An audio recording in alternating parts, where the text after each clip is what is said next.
So Raghavendra Rao గారు ఈ thought మీకెలా వచ్చింది అసలు?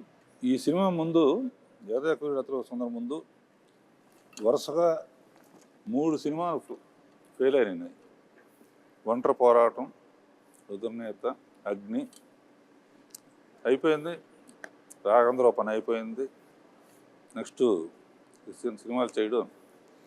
ఆ టైంలో దత్తు గారు ఒక లైన్ వినిపించారు. అందరికీ ఏంటంటే ఆయన ఇప్పుడు ఫ్లాప్లో ఉన్నారుగా చేయరన్నారు. ఇండస్ట్రీలో చాలామంది అనుకున్నారు అప్పుడు.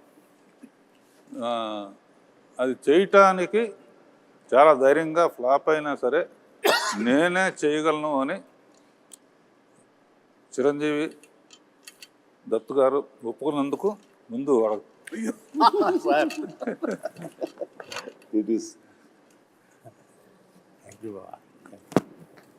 Very emotional scene. చెప్పాలంటే దీనికి ఈయన ఆనెస్టీకి, ఈయన సిన్సియారిటీకి నిజంగా శిరస్సు వంచి నమస్కరిస్తున్నాను. ఆ టైం లోపల ఈ కథ, మూల కథ అనేది దత్తు గారి దగ్గరికి వచ్చినప్పుడు ఆయన చాలా లైక్ చేసి నాకు వినిపించారు.